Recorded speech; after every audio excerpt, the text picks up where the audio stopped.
Hi, I'm Ryan, and I have a rare disorder. I don't feel pain. I didn't always know this, though. Here's how it all started. My parents thought I was the most perfect baby in the world. Why? I rarely ever cried. I was laughing most of the time and only broke into tears when I was hungry or needed my diaper changed.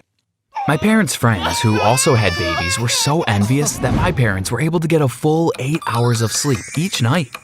One funny story that my dad tells everyone over dinner is that when I was a toddler, I was playing in the dirt outside. He heard me laughing uncontrollably, so he came to see what could have been so amusing about a pile of dirt. When he looked at me, he gasped. I had a huge scorpion in my hands, and I was just playing with it like it was a teddy bear. He also says I had a huge red mark on my leg where it had stung me. He screamed at me to drop it, then picked me up and ran into the house. I was still laughing, apparently. My parents took me to the doctor to check if I was okay, and I was. However, no one could understand why I wasn't screaming in pain. Before I continue, please don't forget to like the video and subscribe to this channel. And make sure you hit that notification bell for more awesome content like this.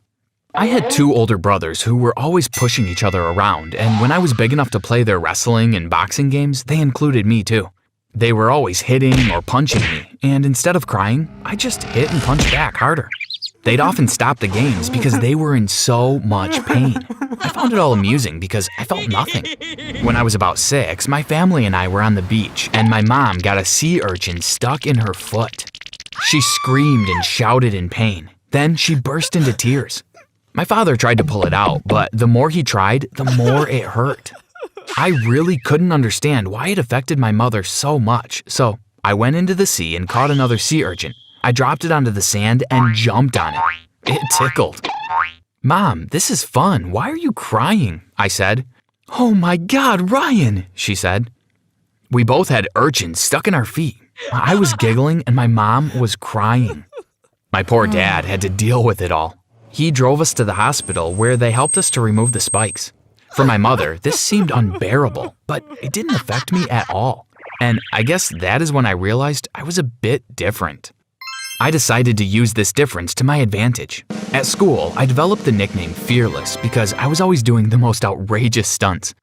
I'd climb to the top of the monkey bars and deliberately throw myself down. Or I'd swing really high, then just jump off midair. One day, I brought a lighter to school and tried to impress a girl by burning my finger. It was so much fun. But I have to warn you, don't try any of this at home, or anywhere for that matter. I got into trouble for this because eventually the other kids wanted to attempt my stunts. When they did, they'd end up in excruciating pain with broken limbs. It got so bad that my parents were called into a meeting and I was expelled for being a bad influence. At my new school, I became a bully because I was angry that those stupid boys from my other school got me in trouble. I became the most feared boy at school, and people would think twice before crossing my path. The bigger boys in the higher grades tried to mess with me once, but I beat them up so badly that they learned to stay away from me. They were so shocked when I only laughed at them while they punched and kicked me. I have to admit that part of me really loved the attention and respect. I would do things just for the thrill and attention. For example, one afternoon, my parents decided they'd take us kids out to enjoy a cool stroll in the zoo. After laughing at the penguins and observing the zebras, I began to feel a bit bored. As we approached the lion's pit, I got a bright idea. Ryan, no!" my mom screamed, but it was too late. I had already jumped in. I walked around making funny faces at the lions while the crowd screamed for me to get out. Many people had already taken out their phones and they were recording. I ignored them because there was a cute little lion cub approaching me. I ran towards it and picked it up. Suddenly, I heard more shouting.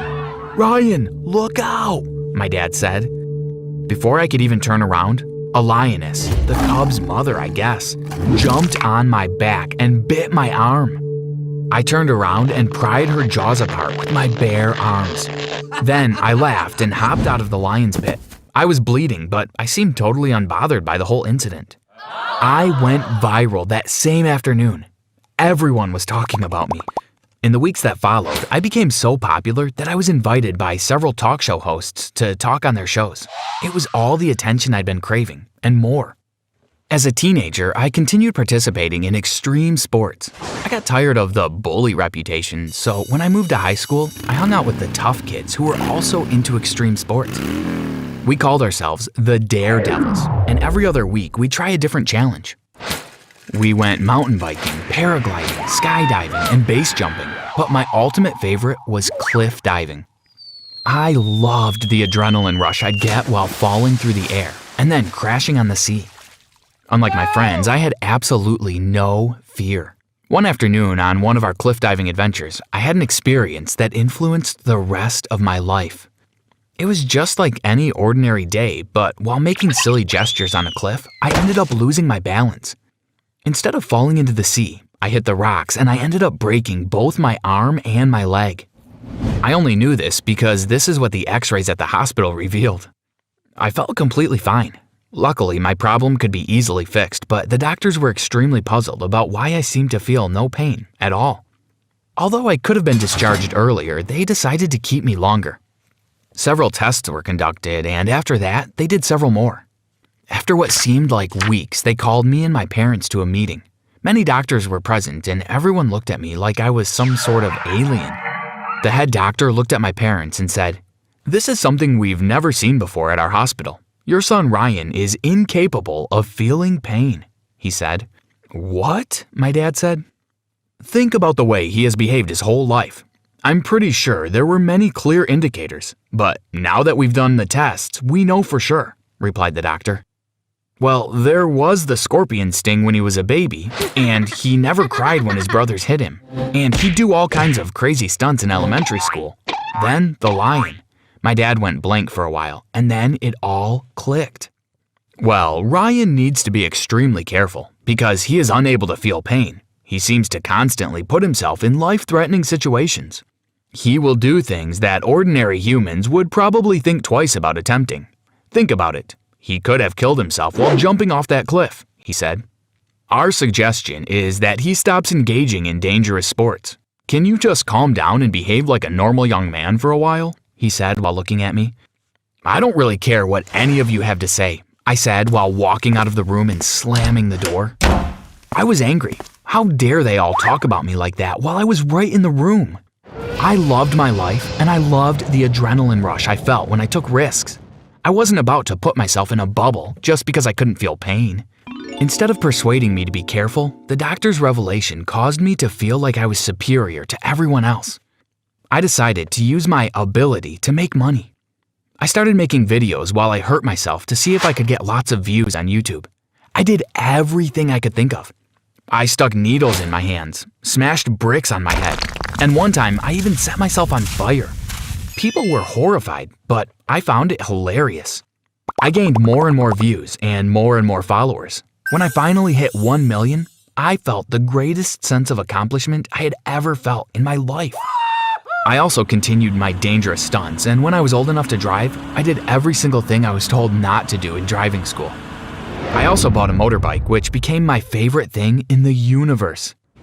I learned how to do many stunts, and of course, I did them all without a helmet. This was the worst mistake, and maybe I should have cared and listened to my mom when she begged me to wear it. One night, while I was biking through the mountains and testing out some stunts all by myself, my lights stopped working. It didn't bother me much, but I decided I should try to head back home. I went speeding through the mountains back to the town. I really enjoyed feeling the breeze through my hair. I didn't think that speeding was a bad idea because these roads were usually clear at night. Suddenly, I saw a bright white light and heard a huge bang. Then, everything went black. I woke up to a masked face staring directly at me. I looked around and realized I was in an operating room. I looked at my body and realized I had many cuts all over. The surgeons were trying to stitch me back together, and it looked really gross. I didn't feel anything, but just seeing myself like that really upset me. I was given a few sleeping pills, and when I woke up hours later, my parents were sitting by my side. "Oh, Ryan, my love, what have you done to yourself now?" my mom said while wiping the tears off her face. "What do you mean, Mom? I just feel a bit drowsy, but I'm perfectly fine," I said while trying to sit up. But I couldn't move. I tried and tried again, but nothing worked. "What happened to me?" I asked. "You were in a really horrible accident. You were paralyzed from the waist down, and you might be confined to a wheelchair for the next 3 years, honey," my mom said. "But that can't be. I didn't feel anything," I said, shocked. At that moment, the doctor walked in. "Although you don't feel anything, you have badly injured yourself. Your body needs time to heal. After 2 or 3 years, we'll get started with the physical therapy to help you walk again. But you will never be the same. I'm sorry," he said. I sighed and thought that I should have listened to them when they asked me to be more careful. I was filled with regrets.